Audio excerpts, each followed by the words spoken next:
Hello. Let's see. Wonder if anyone can actually see this. Can anyone see this? Yes, someone can see this. Hi, Kelsey Ann Choroth. Hope I said that right. Hi, Kayla. Good. I'm glad everyone can see me. This is cool. I've never done this before. Hi, Alyssa. Alyssa. Names are hard, guys. I'm sorry. Kava, Kelsey, and Alyssa. Hi. Nice to meet y'all. I'm actually starting this and hoping a few more people will come on before I decide to talk about some stuff. Hi, Happy H. Hi, SBXO. Y'all want to see something? This is all that I did today. Oh, you are? Khalil? Dude, hit me up. Love to meet you. That'd be cool. Cool. So, what y'all doing, dude? I figured I was trying to go live, and I was like, is 9 a good time? Because I'm from the West Coast, and some of y'all are in the West Coast. And I figured that like 3 hours is a big gap. So I was like, maybe I'll go live at like 9:30, 10. So that way at least people will be back from work. Oh, yeah. Step 1 is a monster. I don't know how this is going to work. I feel like I've accepted futility on this one, but we'll see. Oh, you're writing secondaries. Oh, my God. Yeah, that's right. Actually, I was talking to the admissions director like 2 days ago. Well, I mean, the last admissions director, and she was saying how the Yale secondary was going to go live like either this Friday or next Friday. It was like a bit delayed. That's cool. All right. So I don't know how many of you guys are on here, but hi, I'm Prerak. Nice to meet y'all live. So I guess I wanted to make this video to, first of all, get a gauge of any questions you guys had. 1, because I can answer questions potentially. 2, I actually wanted to decide a bit about future videos and topics for future videos. So once I had those 2 down, I actually wanted to run something else by you guys and see if you agreed with it or if you didn't. So I guess I'll start by first discussing any topics for future videos, just because I don't actually know. I mean, I have a couple ideas. I get a lot of ideas every now and then, but I don't know necessarily if they're well applicable, if people want to be listening to them. So if you guys have any potential video ideas, potential things you want some more insight into, let me know. And I guess the other thing I was going to say is, let me see if I can find this. I'm going to look something up first. Let's see if I can. So part of the goal of this channel was to also, oh yes, good luck, Anik. I feel like it's Anik. Good luck. The goal of this channel was to also ultimately help increase science education. And so I don't know how many of you guys are actually on Instagram. On my Instagram, I have a small section where I have a bunch of fun science facts. And that sounds immensely nerdy. I promise you it's not that nerdy. But a part of me actually wants to take some of those science facts and upload them to YouTube. And I don't know necessarily if that would work or not. So we'll see if I would do that. But I didn't know if you guys had any feedback on that, if you had particular insights, if you wanted that or not. I also just think science is something that's underappreciated by a lot of people in general, and it just needs to be shared. A lot of these things about science need to be shared. I don't know if you guys have noticed, I'm really into science, and a lot of people who are trying to go into medicine, it seems like they don't necessarily have the same passion or invigoration for science, and I feel like you definitely need to have it. It's just something that you should be fascinated by. There's so many things that science can help explain. So I'm thinking of slowly at least shifting the aspect of this channel to move a little bit more toward education on the scientific aspect, increasing education about science and answering very common questions related to science. I think that would be really fun. And of course, also trying to provide a lot more advising. I just think advising though, the problem with advising is I'm not out here trying to tell you guys I know what's right. It's really hard for me to tell you what's right and what's wrong because application season can be just so objective. I try to stick a lot more to the facts so I can always provide those to you. But yeah, I actually, Alucci, I hope I'm saying that right. I had when this channel first started, I bet you guys don't even know. Like this time last year, I had 500 subscribers, which is crazy. And then like it's just grown a lot, which is crazy. But I started this channel and I was publishing an MCAT question every day. So I had an MCAT question playlist. I would love to do an MCAT series again. That would be really cool. So I definitely would look into that. I also am looking into adding in some more fun facts and just scientific education in general. I will also try to be adding more vlogs. So here's another thing. I don't know how many of you guys, do you guys like vlogs? I don't know what your opinion is on vlogs. I also don't know what your opinion is on other things like, okay, so what about live streams? Do you guys think live streams would also be a good thing? Because I think like for me, at least time-wise, this is a good way for me to answer questions. Med school interview vlogs. Yeah, those were good. There was just not enough of them out there when I started. So I definitely will try to do more of those. I will also try to, oh, you guys med bros. So yeah, Shaman has been a little MIA in my life so far. I actually just texted him like literally 2 days ago. And I was like, bro, what's up? And I think he's a little bit busy. So hopefully soon we will get together and make another one, but he's doing well. So I definitely want to try to collab with him soon. Day in the life vlogs. Yeah, definitely we'll try to do those. Day in the life in the summer, though, is even funnier because I'm napping all the time. It's pretty bad. I will eventually stop napping and hopefully show you guys a bit more about what I do. I do a lot of research in the hospital, which is cool. Let's see. Okay, that's good. These are all good ideas. Realistic representation. Dude, med school is hard, man. I feel like people don't realize it. You mean Yale, I'm going to say I'm so privileged to come here because we have a lot more of a lax medical school in terms of freedom, but med school is hard. Interview my classmates and their stats and advice. Hey, that's a great idea. I like that. I also just don't know how open they would be to sharing their stats. I'm a lot more open about it, but I'm sure they would be willing to share at least advice. I will definitely write that down. Possible to make a video where I interview admissions people at Yale. Dude, you're already reading into my mind. Do you guys? I'm already in touch with the dean of admissions at Yale, and they're actually appointing a new admissions director here. And I already have talked about making a video with him, and he's down. So we're going to be doing that. So you guys are already getting to it. Let's see. Am I doing dual degree pathways? I will be probably doing an MD, MBA actually. That's what I'm thinking of doing. The cool part about any med school you go to, some schools actually have it integrated. Yale actually does an MD MBA where I could get both degrees in 2 years. 5 years. I wish it was 2 years. Bullshit. All right. It's actually in 5 years. You can get both degrees. So that would be cool. Self-study hacks. Okay, so here's the thing, guys. I am not a proponent of selling things. If you have not noticed, my videos are not monetized. I don't make any money off of YouTube. I am literally doing this to increase educational accessibility, and I'm way more in than $100,000 in debt. So the point here is like I try not to. The point is when I started the channel, I wanted to make sure that there was no real other interest and like I couldn't be swayed by money or what other reason. I actually just wanted to make things but for objectivity. I can't say for sure that's how it's going to remain just because I don't know how much more poorer I'm going to get. I will probably get more poor. And so I might have to add ads, but I don't think I'll actually ever make like a study course. That just sounds silly to me. I'm sure I can provide insights into how to study. And I honestly think the things you can learn from other people are far more worthy than the things you would pay for to learn, which to a certain extent, there's pluses and minuses there because some people out there are actually doing some great work.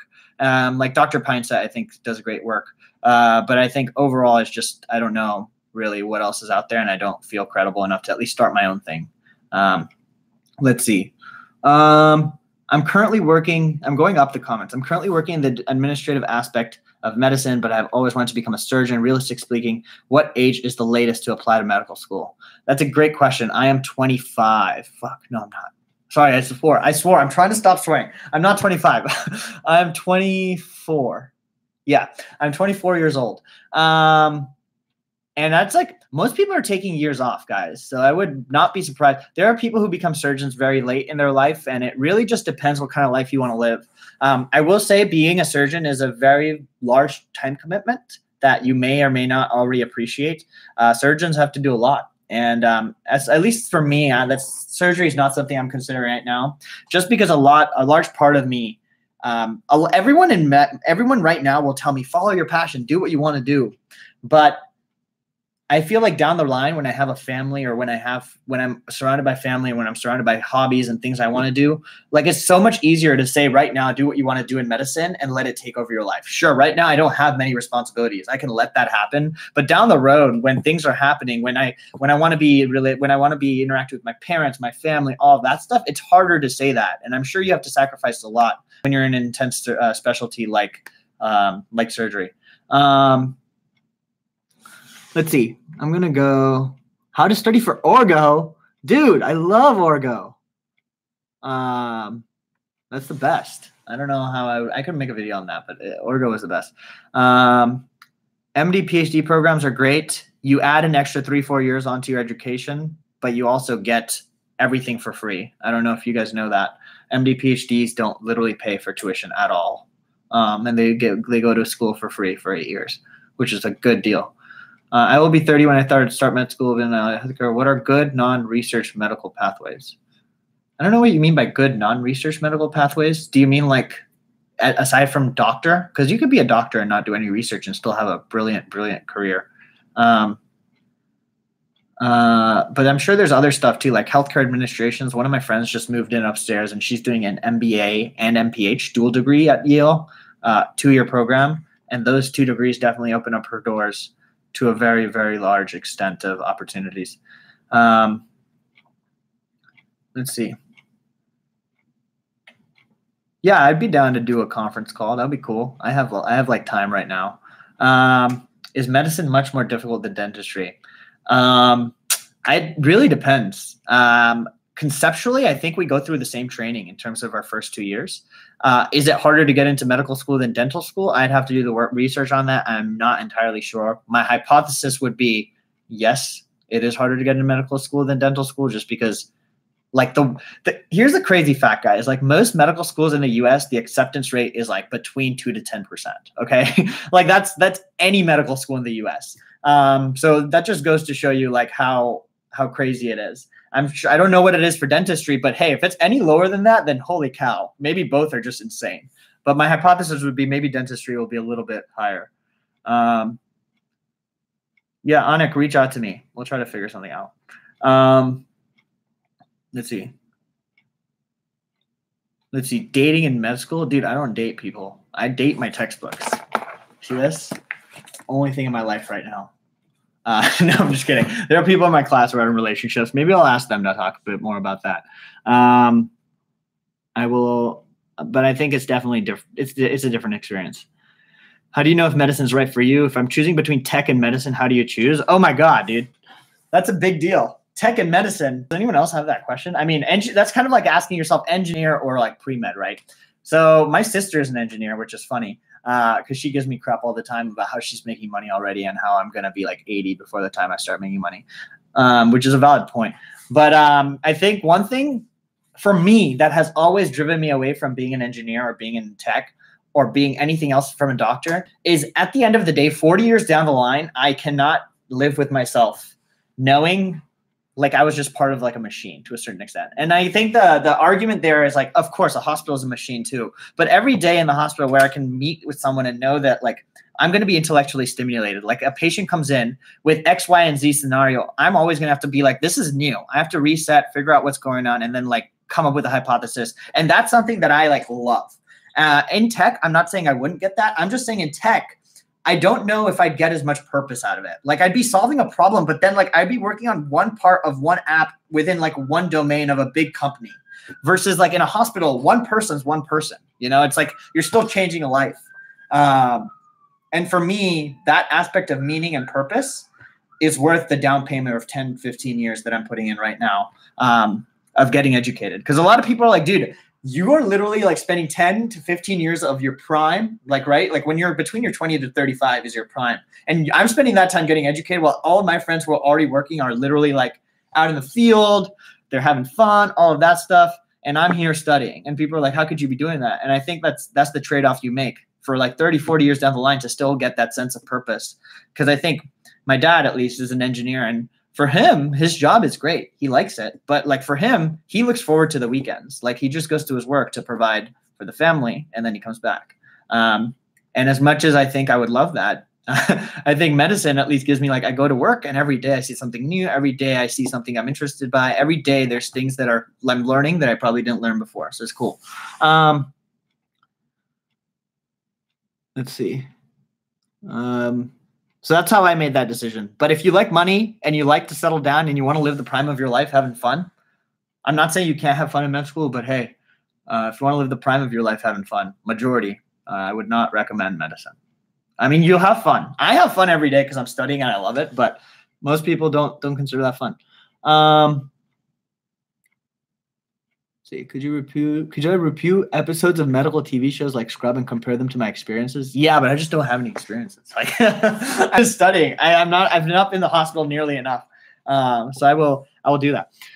What are my thoughts on medical schools in the Caribbean? Ooh, that's a good one. I don't even know if I'm qualified to answer that because I've never been there. I don't know what these schools are like. I have zero clue on what their admissions rates are. I will say it's so factually just so insanely difficult to come back to the US after going to the Caribbean. Just factually speaking, it is like very, very difficult.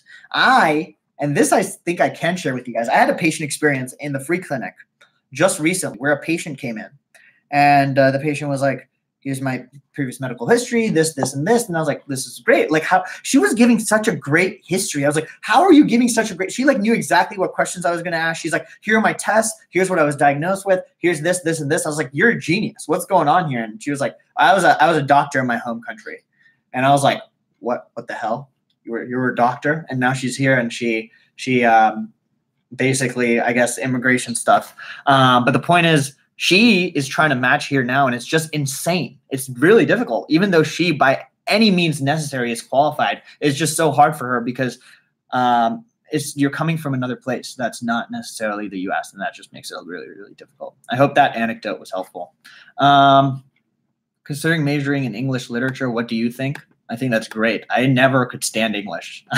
I would recommend English. If you're into it, I think that's great. A lot of people in my class majored in English because they like English. So definitely recommend if you like it. You will definitely have to work really hard because you still have to take science classes. So doing both of those is really hard. Let's see. Can you take extra loan in medical school for personal reasons such as getting married? Example, getting 30K loan. Again, not experienced in that domain. I would think so. I mean, the privilege of going to a school, medical school, is once you get in, you're such a small class that they will do everything to meet your needs, usually, because you now are like in undergrad. I don't know how many people you guys had. I had 35,000 people in my undergrad, so I'm 1 out of 35,000. So even if something happens to me, like I break my foot, they'll be like, "Go screw yourself. We don't care." Because they have 35,000 people to take care of. But in medical school, it's 100 to 200. I am 1% of my class. Like we have 104 people here in my class. And so that's a big deal. And so when I want something or if something's going wrong in my life and like I actually needed money, let's say if marriage was a big deal and I actually needed to get married by a certain time, I'm sure they'd be more than willing to accommodate my financial well-being and help me figure out a way to do that. Just because they would not let me drop out. Once you're in medical school, it's very hard to drop out because they've invested too much in you to let you drop out. So they will at least work with you.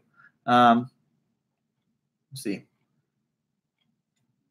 I'm sorry. I've lost track of what everyone said. Thoughts on Boogie joining the Warriors? Dude, he ruptured his tendon. He's not going to play until February. But I think it's hilarious because no other team is going to get him now. And I just think it's also funnier because the Warriors starting lineup is better than the entire East Coast All-Star team. Like the starting lineup of the East Coast All-Stars. It's crazy. Did I shadow during college? I did not shadow that much during college. And let me tell you guys this. This is a personal story between me and you since we're already on this chat. I remember being in my Harvard interview. I feel like an asshole every time I say Harvard. I'm so sorry. I'm not like trying to show off. It's not like what I'm trying to do. But like I was there, right? And he's just like looking through my application. He's like, he's like, you got good stuff, man. This is great stuff. And I was like, thanks, man. I appreciate that. And then he's like, you know what you're lacking? You're lacking some shadowing hours. You really messed that up. And so it was crazy because he was being straightforward with me. He's like, this is a weakness right here. I'm going to have to fight for you on this negative point. He's like, how, if you had to defend yourself, because like I shadowed maybe 100 hours and he's like, 100 hours is nothing. This is horrible. So tell me how you want me to defend you in front of the admissions committee. And I was like, all right, I will do more for the rest of my gap year. I'll do way more. And he's like, okay, all right, I'll take your word on it. So I recommend you shadow a lot. Like 100 hours clearly was not enough. So come on. That's Harvard, dude. That's if Harvard wants it, I will say Harvard is like literally the gold standard, right? In terms of like what is expected of you. And if Harvard's looking for stuff like that, you can bet your butt that every other medical school is looking for stuff like that. Let's see. Wow, a lot of comments. What's my Instagram? Oh, dude, let me share my Instagram. You guys should look at my Fun Fact of the Day series on Instagram. I actually am like trying. So wait. Can you guys upvote this video if you think I should upload my Fun Fact of the Day series on Instagram to YouTube? Because I'm actually going to do that. Because I think like that was the goal of my initial thing anyway. Let's see. So that's my Instagram, Prerakcity. He didn't want 500 hours. I think he wanted like more than 100. 100 is not enough. Because 100 is literally like, if you think about 4 years, 100 is 25 hours a year. If you divide that by months, that's like 2 hours a month. Am I doing math right? Yeah, sounds about right. So, hey, do you upload live streams to my channel? I don't know. I might upload this. I don't know. Have I said anything on here that's incriminating yet? Like, I feel like, I hope I haven't. If I have, I might have to take it out. But other than that, I will probably upload it. Do I have any classes with PA or MP students? I do not have classes with any PA or MP students, although I do work with them at the free clinic, and I think they're great people. If you guys want to hear more about them, I would love to tell you about it. Harvard has the forge your own path system. True, to a certain extent. I don't know Harvard's curriculum, but I will say Yale for sure has a forge your own path system. Like, Jesus, we just do so much stuff that we just don't necessarily have to do. The SORAC question, man, I can't answer that. I don't have a right to answer any of that. Because let's just say that's not in my domain. I respect Sophia's privacy. Let's put it that way. Let's see, long-time listener, first-time caller, enthusiasm. How can emulate energy? Dude, E equals MC squared. So either get fatter. I know, you just got to get fatter. That's the only way you increase energy. Because, I mean, speed of light is constant, right? So, no, I'm just kidding. That's literally my sense of humor. If you guys don't know me, I'm literally that bad. See, how do I just stay positive. Like when it's very easy for me to stay positive when I love what I'm doing. Like, let me give you an example. I'm just going to open this up to a random page. Okay. So let me show you this. This is the heart. And this is just like the electrical conduction system of the heart. And how does it not blow your mind that this thing is in each and every one of us and somehow figures out a way to conduct exactly this way every second, every time it beats, it somehow figures out an exact way to do it perfectly. Like, how does that not blow everyone's mind? Like, I think that's just so interesting to me. And a lot of people are just like, yeah, what about it? And I'm just like, this is crazy. How is this not crazy? This is like a miracle, if there is any miracle. The fact that this heart in my chest, first of all, is anatomically the same between all of us and still somehow finds a way to work perfectly every second of every day.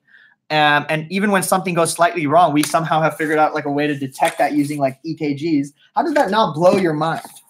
So just like learning things like that. Like if you're not intrigued by that and fascinated by that, I think that's kind of like a red flag. And that's how I keep myself upbeat. But there's a lot. LeBron to Lakers thoughts, dude. I think he either A, they're gonna have to wait because they only signed everyone for 1-year contracts, and I think they honestly might just be better off rebuilding next year because right now they have no chance against the Warriors. With the starting lineup the Warriors have, there's no chance. So yeah, Satya. I like how you highlighted inspiring individuals. Dude, I love the people I meet at Yale. And I think I would have met these people anywhere, but they're amazing people here. You know, I post pictures with people all the time because I connect with them right away. Sometimes they'll just like, hey, I'm a doctor. Sorry, I can't hang out right now. Text me. And I'm like, what? I didn't get anyone's phone number at Berkeley from a professor for ages. And here, everyone's just so tight. It's a very tight community. I love it. You're starting med school on Monday, dude? That's really early.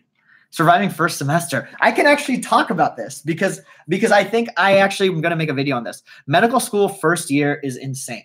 you're going to learn so much stuff that you have no idea what you're even talking about. And one thing that I will say is don't worry about things making sense. Nothing's going to make sense your first semester. I encourage you to just learn it, get it in your head, and just wait for the rest of the year to happen, because it's like things will start connecting implicitly. They don't happen right away. Like you'll learn a lot about stuff initially and you won't even know what any of it means. And then as you learn more and more, the dots start connecting. So you kind of just have to be okay with the imperfections that exist, because they're going to stay there. And as you learn more, you'll fill in the gaps. But don't be so preoccupied. I remember first semester, I was just freaking out because I was like, I don't know what the hell's going on, man. I don't know what these words mean. I don't know like how I'm saving people's lives. I don't know how this is going to work because I don't know what I'm doing. And then as the year went on, I was like, oh, I get it. And things started filling in. And I'm actually reviewing some stuff from the beginning of the year now, and it makes so much more sense. So be okay with being imperfect is the thing. And be okay with not understanding everything. Let's see. How is the Yale system? Do y'all know about the Yale system? Do you want to hear about the Yale system? Thumbs up if you want to hear about the Yale system, because the Yale system, I would love to talk about it. I also want to encourage more of you to apply to Yale. It is a beautiful place. And I really would love to have any of y'all here. So Yale system, do you guys not know what it is? Oh my God, I feel so happy to tell you about the Yale system. So the Yale system is actually really complicated to explain just because people who don't go here don't know about it.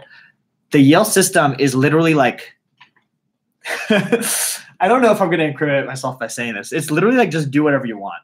Like, I think Yale is a place where they take privilege and pride in saying like, you're all independent individuals. We assume that you're like learning things on your own. We assume you're here for the right reasons. And therefore I think you will do great stuff. And therefore we will give you the freedom to do what you want. So the good part about that means like most of the time, none of my classes are really mandatory, which means I can literally wake up at noon, which I don't, but I could.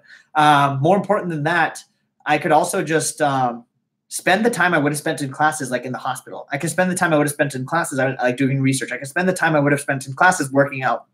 I can spend the time I would have spent in classes literally doing whatever else I want to do. It's a privilege. 100% it's a privilege. It's by no means a right. No other med school does this. All of our tests are literally on an iPad. That's another part of the Yale system. They assume that we're all motivated enough that we don't have to come in and take a test in the classroom. They assume we're all motivated enough that we'll take tests on our own at home. Well, they'll assume we'll be motivated enough to take those tests seriously. That's the Yale system. Another part of the Yale system is literally like very, very low pressure. We don't have any sort of AOA here. AOA is basically National Honor Society in med school. And I kid you not, you do not want a National Honor Society in med school, because just getting to med school is like the top 1% of the top 1%, right? And then you're like, all right, you guys just fight it out and figure out who's the best. You don't want to do that. That's like the worst thing to ask in a room full of overachieving people. So the fact is we don't have any of that here. We don't have grades. We only have pass or pass later. We all have anonymous exams. And what that means is if you fail, no one else really knows you failed. You literally have an anonymous code. So not even like the teachers or professors know who failed, because we all have like a code. My code is like 1, 2, 3, 4. And that code stays with me all 4 years. And that's like under what my whole like thing is. So the point is like, there's no pressure on you. Learn the way you want to learn. If you fail, they will help you get through it. They are intending not to alienate anyone, but actually create a cooperative environment here. And so it is phenomenal. And I honestly feel so much less pressure here. I mean, in my defense, I went to Berkeley. Berkeley is not exactly like happy-go-lucky land, but at the same time, it's also not Yale. So not Yale. Let's see. What is my class like? My class is the craziest group of people I would ever meet. I learn more from them every second of every day. What percent of my class is coming from Ivy Leagues? I can answer that question. Hold on. Let me see if I still have that like stat sheet. I had a stat sheet where it had where each of my class was coming from, what their undergrad college was, everything. Let's see if I have that information. Damn it, I thought I had it. Ugh. All right, guys, give me like 2 seconds. If I find it, I think you'll like this. Let's see.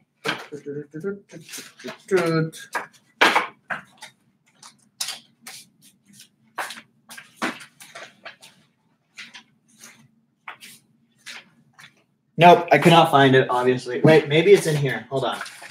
Maybe. No, I don't see it. If I had to guess, 60% of my class is from Ivy League plus Stanford plus Berkeley plus UCLA plus Vanderbilt plus Hopkins.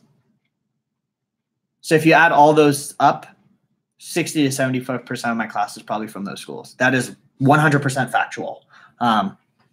State schools, probably a little bit lower. So Ivy League plus Berkeley plus LA plus Hopkins. I'm not saying schools that just come to my mind. I'm saying schools from which I know I have at least 3 classmates. So like Hopkins is a decent amount. Ivies have a decent amount. Berkeley has 3. Stanford has 3. UCLA has 3.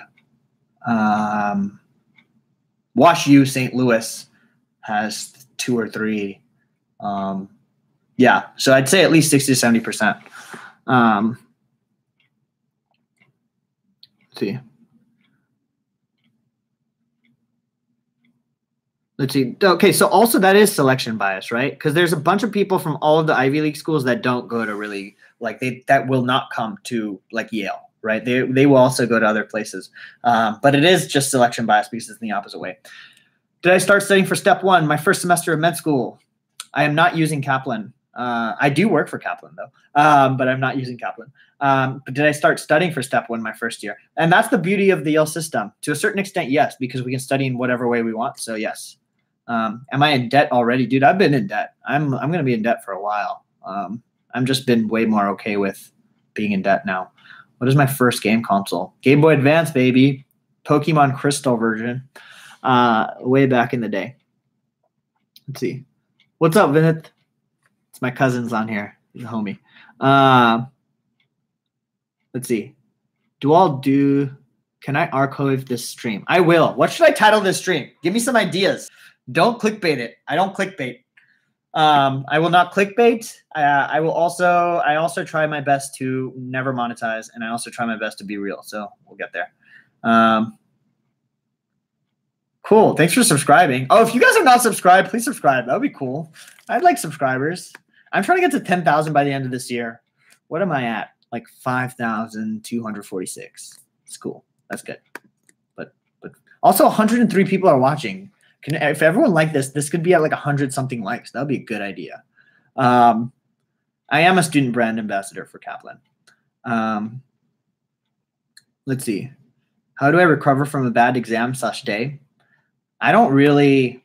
I hate. Oh my God, we went from 16 to 33 likes. Holy cow, you guys listened to me. That's so cool. Thanks. That's awesome. Thanks for doing that. Keep liking. That's awesome. Okay. How do I recover from a bad exam day? I don't. Okay, this is going to sound silly. I don't think of exams as like bad or good. I go into an exam and I literally, like, if you saw me studying for an undergrad exam, I go in with no regrets. There's no way I can give up on an exam, because when I go in, I'm like, there's nothing more I could have done. So if I do badly on this, then that's it. That's fine. I'm fine with that. I'm content with that, because there's literally nothing else I could have won. So I just don't let myself have any excuses is the point. And so the problem with bad exams is people who have bad exams tend to like start making not necessarily excuses, but they'll try to like be like, I had a bad exam because, oh, this went wrong and this went wrong and this went wrong. And for me, by the time I go into an exam room, my mindset is like zoned in. It's like, I did what I needed to do. And if I didn't, I didn't do it because of this reason, but that's it. That's what I did. And by the point is, if I walk into an exam room and I don't feel like that, that's when I have regretful exams. So I don't have bad exams. I have like regretful exams, which is like, dude, you should have gotten your crap together way long ago and you didn't. So that's on you. But I don't think I have bad exams. I go into an exam and I feel like I literally could not have done anything else, then that's it. If I get a C on that exam, then so be it. That's fine. But if I work my ass off, which I guess is different from everyone, but for me, working my ass off at Berkeley was like sleeping at 4 a.m. every day, waking up at 8, including the day before the exam. And literally doing that until I finished every exam twice, every practice exam twice, until I finished every practice problem twice, until I'd done everything, until I understood everything, until I knew exactly why the answer was why, I knew exactly why the wrong answers were wrong, and I knew all of that. That was my level of preparedness. And I just held myself to that standard every day. And it wasn't that I was smart. It was just that was my level. Some people don't have that same level. Some people are okay with just taking a practice test once. And by all means, that's totally fine. But the point is, hold yourself to whatever standard. And if you do, then you can't really have bad exams, because the only way you can have a bad exam is literally if Like the guy told you, I'm going to give you an exam on chapters 1, 2, and 3 and gave you an exam on chapter 5. And that's not even on you, right? That's a bad exam. That's literally the definition of a bad exam. So yeah. Let's see.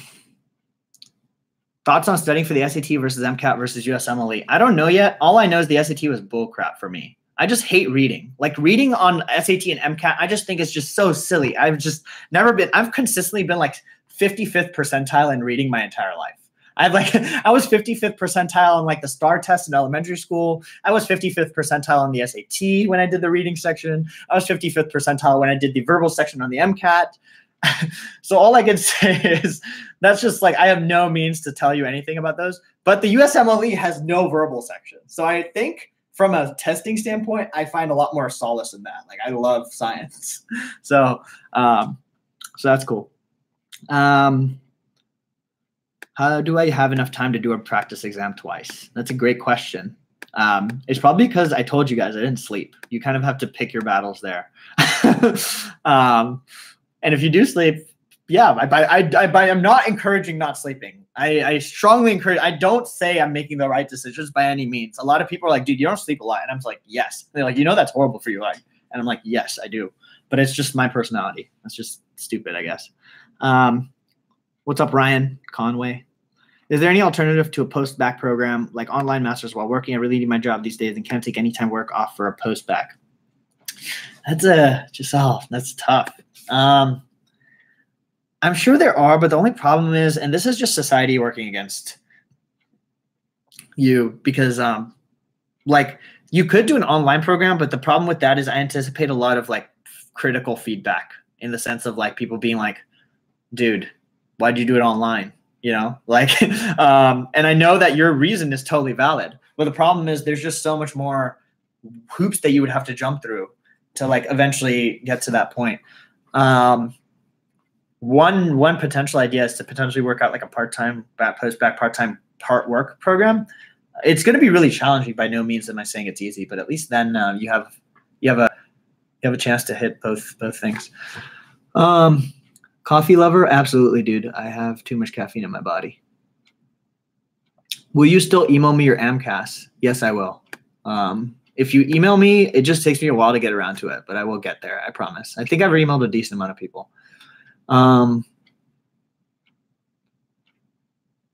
What if your best isn't good enough? That's a great question, man. So, I'm a big proponent of the growth mindset, which is the fact that my best has never been good enough in multiple instances. And I'm also a proponent of learning from your failures. So, there have been many times where my best has never been like good enough, right? I've put in like a lot of hard work, and there have been people consistently who are able to do a lot more in a lot less time and still do amazing stuff. It all depends subjectively. One thing that you do have to remember is like, we're all living this life trying to get better, man. Like we're not like, we don't have to like compare ourselves to like the gold standard. Like we are not all out here trying to be Elon Musk. So if your best is trying to become like the co-founder of Tesla, SpaceX, and like PayPal, then it's probably never going to be good enough. So I guess part of that is setting reasonable expectations, and then knowing that when you don't meet those expectations, you can still get better. Like don't just accept defeat at that point, And I can give you hundreds of examples of like this, like even like a stupid, silly example. I got contacts in 6th grade, and I tried so hard, and I kept touching my eye, and it freaked me out, and I was like, I can't do this. And at that point, right, to a certain extent, I don't know if this is what you're referring to, but at that point, my best was not technically good enough, right? Like I could not get myself to do it. I was like, I just physically can't. I don't know how people do this. I can't do it. And then I just never had wore contacts until like I think sophomore year of college. And I was like, I need to get contacts because I look like a nerd, which is fine. Looking like a nerd is cool. I embraced that. But I was like, maybe like having contacts would help. So then at that point, I was like, okay, I know this didn't work before, but maybe I can just like keep trying, keep working at it. And now I'm wearing contacts right now. But the point is, I don't know. It's a really stupid story. I think it's kind of stupid. But the point is, like, if I just been like, contacts are for me, like a lot of my family members do that, because I think in India, they have a lot more of a fixed mindset, which is like, if you're not good at something, they just assume you're never going to be good at it and they move on with their life, which again, I'm not a proponent of. But for me, it's always been like, sure, I didn't get it the first time. Sure, I didn't get it 100th time, but I will maybe get it the 101st time. So I ask a lot of questions. Taking time off after undergrad, hell yeah, do it. Don't come straight through. I initially like didn't have a judgment of if you came straight through to medical school or not. I would strongly recommend taking time off, just because I see a pretty big difference in maturity level. Not like from personal experience, but I'm just saying in my gap year, I matured a lot. I learned a lot of stuff that I probably wouldn't have. I learned like I have a lot of free time. How am I going to do this? How am I going to do this? How do I hold myself accountable for all these responsibilities? And I think that's some stuff you only learn when you take time off. Really think about what you want to do. Is medicine really what you want to do? Some people take time off and they just were like, screw this. I already have a job. I'm good. So you really should. Please do more of these live streams. Yeah, thanks. Like these. Keep liking the videos if you like these. That's cool. I would love to do more of these. Getting the most out of undergrad research experience. Satya, that's a good question. I would strongly recommend you start reading papers. And I don't know if you know, I'm sure I was in a lab for 1.5 years where I didn't know shit. I was blindly just doing what my guy told me to do. And I just do it. And he'd be like, you did it wrong. And I'm like, but I did what you told me to. And he's like, dude, do you like really understand anything here? And I was like, yes, I do, but I didn't. And that was until like my junior year. And I was like, dude, I need to get my crap together. So I actually like started reading papers. And at first I didn't get anything. And when you read papers, you will not get anything. It's not intended to be easy. And then you literally have to Google everything. I had to Google like what qPCR meant. I had to watch YouTube videos on what qPCR meant. I had to YouTube what PCR meant. I had to YouTube like how each of these things I was mixing together, what each of those things were doing. You have to literally do your due diligence. I spent like at least a good 10 to 15 hours a week of my like sophomore year summer reading papers and literally Googling everything. Every word I did not know, you gotta literally Google it. Let's see. So you got to do that. You got to do it. Some people literally like read papers and they're like, I just can't do it. It's the fixed mindset again. I'm telling you guys, it's the fixed mindset. People read papers and like, I don't get it. It's like, of course you don't get it. You're literally trying to like go from undergrad to like professor level. That's just not easy to do.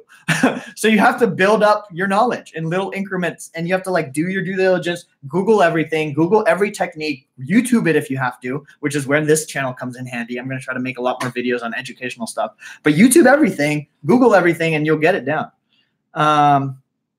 So let's see. Tips for gaining the most out of undergrad research experience. Oh, that I answered that one. Did you apply to medical school? Did I apply to med school in my gap year? I did. I did apply to that. Any tips for studying for the new MCAT? I'm sorry. I don't even feel qualified. I don't know what the new MCAT's like. It's too long. That's so crazy to me. Did I graduate undergrad a year earlier? Yeah, I finished in 3.5 years, and then I did my last 6 months on a thesis. Who is that bear on the window? Oh, that's my graduation bear when I graduated from Berkeley. I think my family got it for me, and now I just keep it. Go Bears. Always go Bears. If I have a published paper as a second author, how much does it impact my app? Second author is huge, dude. That's huge. I don't know what you're implying. Maybe you wanted first author. Second author paper as an undergrad is massive, especially if you didn't take any time off. Included. How do med schools look at it? Med schools look at it in the sense that you're like, you know science and you've contributed to the field, you know? What is a paper really saying about your personality? It's telling me that you not only understand everything, you not only know how to do science, but you actually know how to do science. You know how to ask the right questions and come to conclusions from those questions, and then contribute to the already existing piece of work that's out there, which is literally the epitome of science. That's someone who I'd want to have in medical school, and that's why med schools look at publications. Hi, Emily. Emily Chong and I have a Snapchat streak going. It's like literally very long. Or it used to be. It was like 400 something. And then it died. But it restarted. Don't worry. I know you guys were worried about it, but it restarted. Let's see. Please stop cursing. I'm sorry, Hamisha. I'm trying my best. It's a habit. I do agree though. Cursing is not a good thing to have. I'm getting there. Sleep is for the weak. Not necessarily. Sleep is actually physiologically necessary. I'm just stupid. See what how am I spending my time off this summer?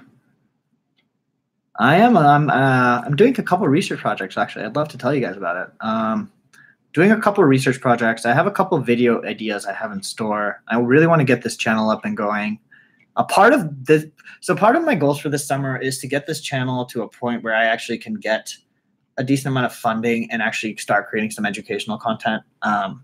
That's my goal. And part of that actually relies a bit on you guys, just because I want to get to an audience level where I can actually justify getting funding for this. So share this channel with your friends. I'm going to try adding the fun fact aspect of it to this, because I want to start making this a place where people can actually come and learn things. I don't want to just be here telling you what's right and what's wrong in terms of applying. I think advice is very subjective, but what is objective is me being able to tell you knowledge, me being able to explain things to you, me being able to explain concepts to you that you might find challenging. And I know, because I learned things really difficult the hard way. And so I'm actually trying to make sure we can actually bridge a lot of these gaps and help you guys learn. Let's see.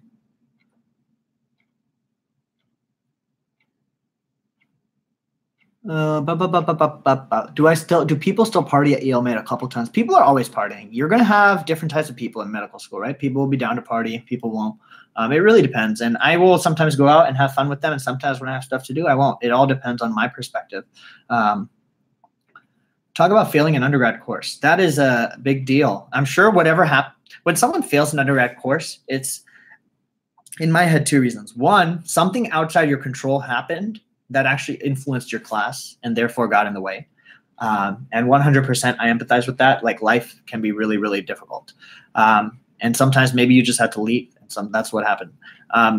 Second thing that happens, and I've seen this a lot, is people just physically are overloaded. There's something else going on outside of school. Whatever's going on, their mind is somewhere else. So they physically cannot even dedicate themselves to the course. And I just know this because I've tutored a lot of students. By no means am I assuming that this is all there is. Maybe there's some other reasons out there. So I think for that, literally, I'd say retake the class and show them what you can do. Because retake it with the right mindset, figure out what went wrong, and show them what you can do. By no means do you have to just assume, like, I'm not good at this. I'm sure something else is going on.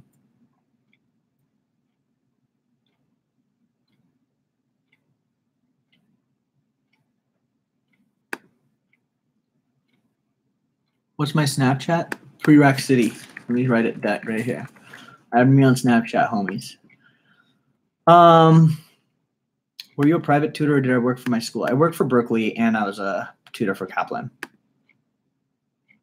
So I did both.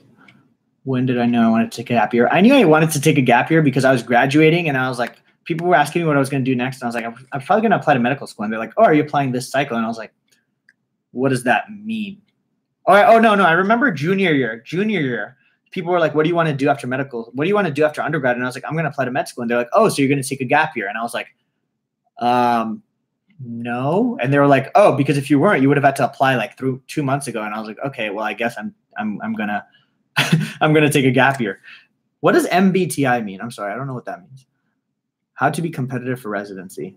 I don't know that yet. I'll figure it once I figure that out. I'll let you know. I will let you know. Dude, I do not play Fortnite. I wish I did. I have a couple of classmates that do. They're really good. Hi, Eric. Do I recommend Kaplan MCAT books? I personally have heard great things about them. Do you guys know about my MCAT group on the Facebook? On Facebook, I have an MCAT group on Facebook. I don't know if someone has a link to it. If you need it, I might link it. But basically, I strongly encourage you to ask on there. I think some people asked on there, do people recommend Kaplan MCAT? And people were like, hell yeah. So I think a lot of people did like the books. Let me see if I can find the Kaplan MCAT. I mean, the MCAT group. If someone else can find it and link it, that'd be awesome. I'm trying to see it too. Yeah, the MCAT group's doing well. We got like 1,000+ people on it. Oh, Myers-Briggs. Is that what it is? Oh, damn it. I actually did the Myers-Briggs a while ago. Let's see if I have it. What am I? Nope. Personality. Let's see. I think I got it. Okay, let's see. I got it, guys. I am ESFP. ESFP. That's me. Kaplan or Princeton? I don't know about Princeton. I'm not sure. MCAT support network. Let me actually, okay, yeah, I have it. Let's see. I'm going to link it. You guys tell me if you can access it, okay? If you can't, then maybe I didn't.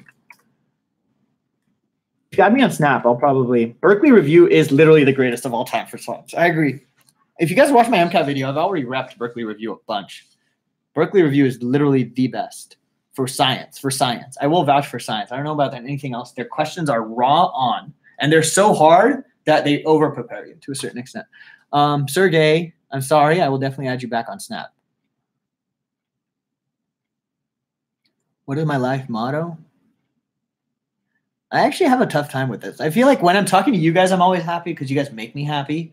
But I have like certain days where I actually get pissed off by a lot of stuff.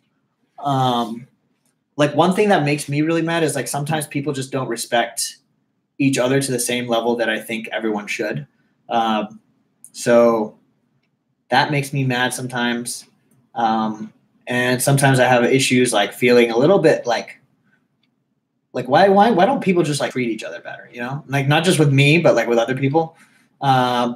So that makes me a little annoyed. I feel like people also judge by the face a lot more. Like people will like just make assumptions about me without knowing me, which also kind of pisses me off sometimes. So I think if they saw me on some stuff like this, it would make a lot more sense, but it's fine. I think eventually they'll I think so. The motto there is just kind of like, for me, it's just like, it's not necessarily disregarding everyone, but it's like, just be happy. Don't let other people's like unhappiness and like their way of life really get in my way.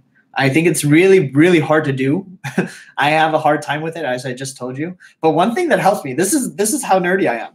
I have days where I wake up and I just kind of am annoyed by certain things that people do or certain things that have happened in my life. And then I do science and everything is good again. Like science is the constant in my life. Like science is the thing that makes sense. Science gives me comfort because it like is the place where I can go and I can understand something. And I'm like, wow, this is fascinating. And that's actually how I bring myself back sometimes. That actually was, I don't know if you guys know, my first 2 years at Berkeley were really, really dark. But the one thing that like kept me like looped in all the time was just learning. So it was just so great.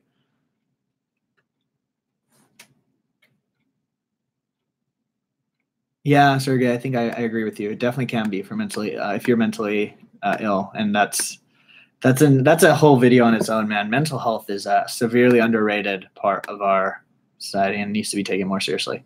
Let's see, amongst my Yale classmates, are most people from a science/pre-med background? Yes, 100%. No, not 100% my classmates. 100% most people in my class are from a pre-med background. There are some that are from humanities/non-science background. So,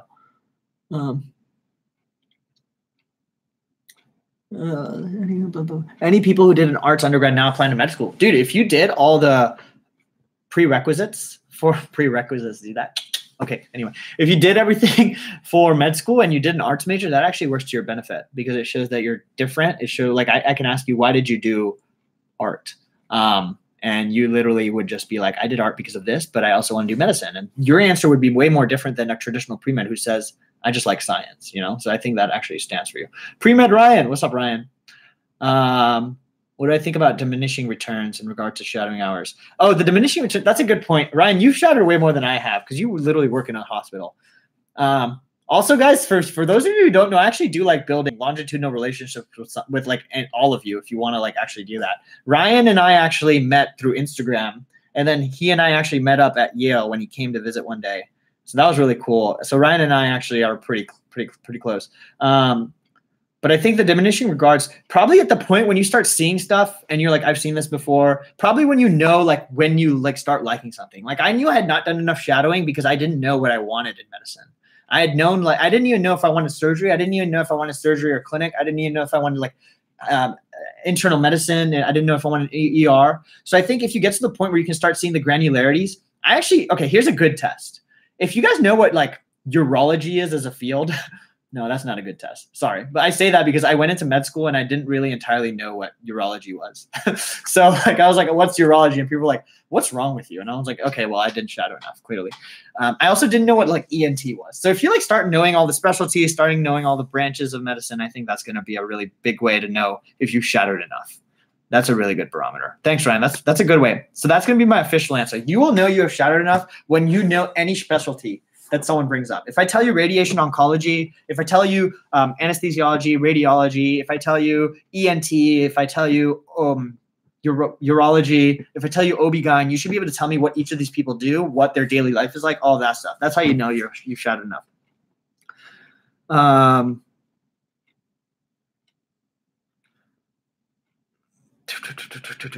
Do I study in? I'm actually Anik. Good question. I study individually, 100%. I just can't in groups. It's not that I'm not good with people. It's just like when I study in groups, I get overwhelmed. People are saying stuff and I'm like, I don't know what you're saying. Maybe I'm stupid. Maybe I don't know. Maybe I'm just not studied enough. People ask me questions that I don't know the answer to. It's just like, for me, it's a lot more overwhelming to study in groups. So I study at home individually where I can like have access to water, have access to y'all, have access to just chill. So yeah. If you guys join the MCAT group, I still will have to approve you. So let me do that. Let me go ahead and approve y'all. The MCAT group is growing, man. We got 1,000 people. I'm excited. That's going to be good. Okay, I just approved you. Why did I not choose to be a nurse? I don't know. This is what I mean. I just didn't think enough about my life to get to that level. I think a part of me didn't shadow enough. Again, that's a big deal. So I can't necessarily say I even have a good reason for that. That's just me being honest. Think the new MCAT will cause less students to apply to med school? No, I don't think it'll change the number of students who apply to med school at all. Maybe a little bit fewer. I don't think the new MCAT's like intimidating, but I think people will start realizing they have to do the due diligence for the MCAT now. So I think there will be a smaller percentage of qualified applicants, if that makes sense. So the number of people will stay the same, but because the MCAT requires a lot more down payment now, not a lot fewer, but I'd say fewer people will end up doing the amount that is necessary.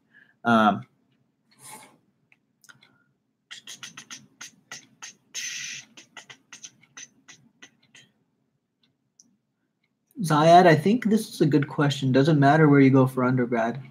Yes, it does. And that's not to say if you go to like an undergrad that's not an Ivy League, it's bad. And that's also not to say that if you go to an Ivy League, you're set. The reason I say that is because I've talked about this in my video with Shaman, and Shaman and I actually have very similar views on this as well. The undergrad you go to matters because it indirectly dictates the opportunities you're going to be exposed to and be able to take advantage of. Like how Harvard's endowment, I dare you guys to look it up. I'm actually going to look it up right now. Harvard endowment. All right. I bet you it's like 150 billion if I remember. No, it's not. It's 37 billion, right? 37 billion, a lot of money. Now look up like the UC endowment. The entire UC system, which is I think 9 to 10 schools, has like a total of 9 billion, right? And so that's already like, think about how much more money Harvard has to channel into just giving opportunities to people. And like one of my best friends here actually went to Princeton, and she was saying how at Princeton in their summers, like almost inevitably, everyone would have internships just because Princeton had like a great research office and they would hook you up. That's not to say by any means that they got it like right away. They have to still work for it. And here's the second reason why where you go to undergrad matters, because you're surrounded by people that are different quality. If you go to Princeton, let's say, my friend, she was just saying how everyone there is always just doing something so ambitious that you feel the need to be doing something, not ambitious, but at least doing something versus like, if you go to a place where maybe there's not as many people and maybe it's a smaller state school that doesn't have as much money. Maybe you're not as driven just because the people around you are not necessarily like doing as much, and that's not necessarily a function of the people. That's just a function of the lack of art. So it's just like it's a dual-sided answer. That's not to say you can go to an Ivy League and you're guaranteed success, and that's also not to say like you go to a state school and you're guaranteed failure. That's totally not what I mean. I'm just saying implicitly it just shapes up your application in implicit ways that you probably can't imagine. And the biggest part of that is recognizing how it shapes your application and then doing things to provoke it, right? What's the stats on reapplicants at Yale? I don't know about the reapplicants. I really wish, you know what, guys, maybe if I have energy tomorrow, I will go live again. I will find my sheet for my class. It's my whole stat sheet for my entire class at Yale Med. And it says our average MCAT. It says our average GPA. It says the number of people from different cities and different states and different schools. And then it has a lot of cool stuff. I'm sure that would be helpful. So the endowment for Harvard's like 37 billion. Yale is like 24 billion. All of the UCs, all 9 schools together have 9 billion. And then like you can only imagine, even having $1 billion is huge in endowment size. Most schools will not even have $1 billion. So it's just crazy. Okay. How would I describe myself in 3 words? Resilient is one of them.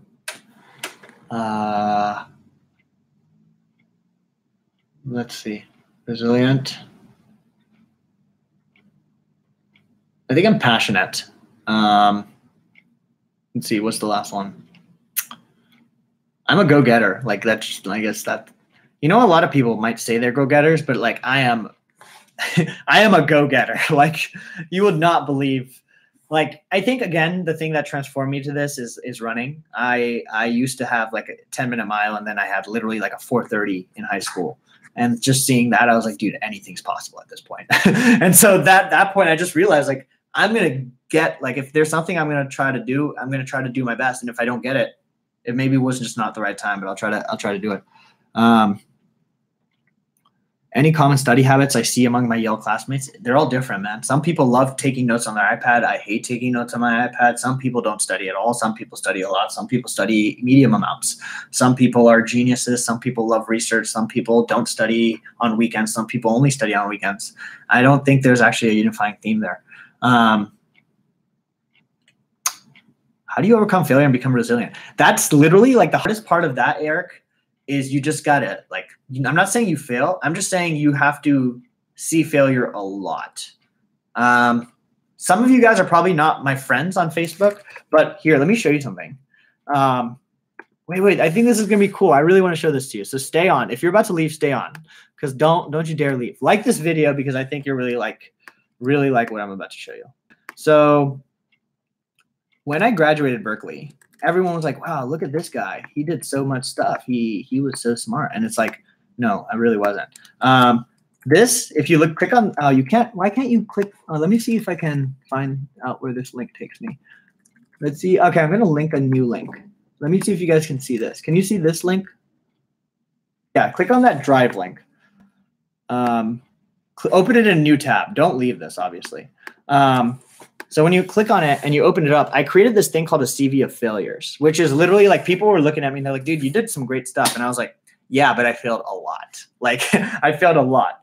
And this was, I had to cut short, but this is basically all the things I didn't get into, all the positions I never got, all the things, all the times that I thought that I was going to fail out of like college, all the times when I like almost broke down. All of this was literally, I had to do it because I think some people were like thinking, oh my God, look at all this. So like the good part about this is it really allowed me to speak about like, dude, I failed a lot. Like I failed a lot. I don't think you understand how much I failed. And when you fail, the thing about failure is humans are way more resilient than they think they are. But the problem is they don't give themselves the chance to fail as much. So the problem is they just don't see how resilient they are. So I don't know. I think that's the beauty of Berkeley to a certain extent. Cool. So if you guys like this, give it one last thumbs up. I am, it's 10:30 and I'm an old man, so I'm going to probably go to sleep now. So I'm not. I'm going to study. So I love studying.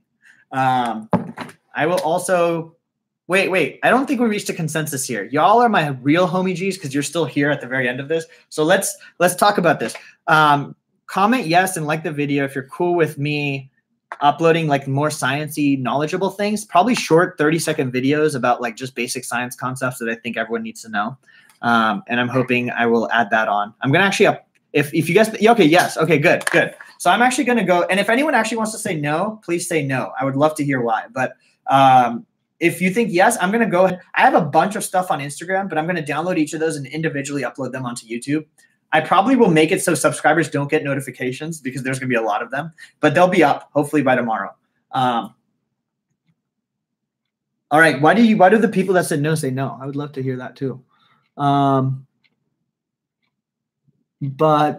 if it's, you prefer vlogs, but I mean, hopefully I won't like, you won't get updates on them. I just want to make sure I have a wide variety of things on my channel.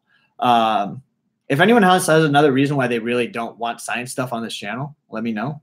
Oh, JK with a no. Okay, sir. That's fine. But I think I will definitely, what type of science videos? It's literally like, if you go to my Instagram, I have a part of just science videos, and those science videos are like literally like random facts. Like, do you guys always hear like athletes have lower heart rates than everyone else, right? Like, do you know why they have lower heart rates than everyone else? Do you know what heartburn is? Do you guys actually know why heartburn is actually not related to the heart at all? Like, so stuff like that, which I think is important to at least get out there. I'm going to try to make a massive database of just science facts and fun things. I'll try to do a bit of orgo. Cool.